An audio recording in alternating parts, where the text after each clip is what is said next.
the Deputy President has been engaged in various conducts that meet the threshold for impeachment. One, on numerous occasions, he has insisted that Kenya is a company of shares, and this is contrary to the Constitution, Article 10, and also our national values. I also want to bring attention of the House that he has contravened his oath of allegiance. When he took his oath of allegiance, he says, in full realization of the high calling, I assume as Deputy President of the Republic of Kenya, I swear and affirm that I will be faithful and bear true allegiance to the Republic of Kenya. The oath of allegiance does not mention Murima, it does not mention Mount Kenya. He bears allegiance to the Republic of Kenya, not to his wife and not to his sons. So he has gone against his oath of allegiance. I also want to go on to refer to the press conference that the Deputy President held in Mombasa on the 25th of June, 2024. In that particular press statement, he distanced himself from the Finance Bill 2024. As a member of cabinet, in his position as Deputy President, he is collectively responsible for all the decisions that are made in cabinet, and therefore, in distancing himself, he violated Article 153 of the Constitution. The Finance Bill, as we know, is the overarching legislative document that underpins the revenue-raising measures for the executive in order to achieve its programs. If the Deputy President did not agree with the decision of Cabinet on the Finance Bill, he ought to have held his peace and his tongue or resigned as a member of the Cabinet. There is no two ways about it. And furthermore, by the mere fact of holding a presser at a time when the country was in crisis, when the President has addressed the nation, he went on to have his own one-man show of a presser. That is the greatest definition of gross misconduct. It is pure insubordination. No one can do that. It is unthinkable for a principal assistant to contradict the principal. If you want to contradict the principal, you resign your position and go and contradict them from outside. Thirdly, the Deputy President also distanced himself from the activities of the Nairobi Rivers Commission and claims that the activities were undertaken contrary to the law. The work of the commission was again endorsed by Cabinet. The government followed laid down laws regarding eviction and resettlement of members of the public. The Deputy President knows that this has been a crisis in this country and in contravention of the laws by having people living by the riparian zone. And in this year, people had actually died. And in order to prevent further deaths in future, Cabinet in its wisdom decided to relocate the members of the public.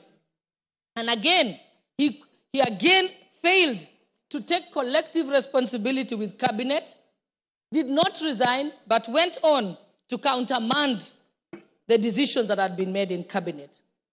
Furthermore, he has taken an oath of secrecy and therefore cannot publicly divulge what was decided in Cabinet.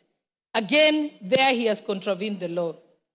4, during the press conference in Mombasa on the 25th of June 2024, the Deputy President accused the Director General of NIS of providing faulty intelligence and firing some senior officers. As a state officer, and most importantly, as a member of the National Security Council, under Article 240, the members of the National Security Council, at Clause 2B, the Deputy President is a member.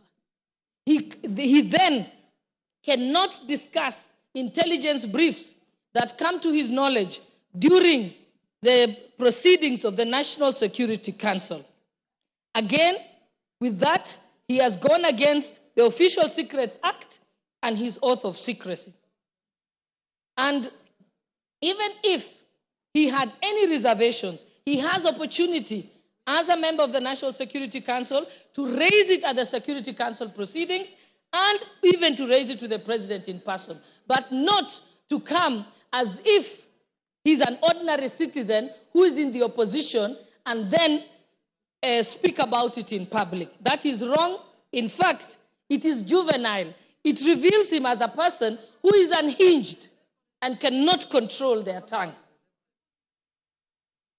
5, during the rally in Githurai, Nairobi, which was presided over by the Deputy President, with some members of Parliament present, he was involved in leading chants that said, Ruto must go. Ruto is a one-term president. He never denounced those statements. What that amounts to is that he is guilty of treason and other allied offenses. That is the Penal Code, Section 40. And I will read it out, just that there is no doubt. It says that any person owing allegiance to the Republic of Kenya or else of Kenya, if they compass, imagine, invent, devise any deeds with the intention of the death, the maiming, the wounding, the imprisonment, or restraint of the president is guilty of treason. So Rigathi Gachagua is guilty of treason. And it also amounts to gross misconduct. So the Deputy President cannot therefore expect to remain in his office as Deputy President when his party to efforts to remove the President, to undermine the President, and to campaign against the President. His tenure as a principal assistant is not tenable by any interpretation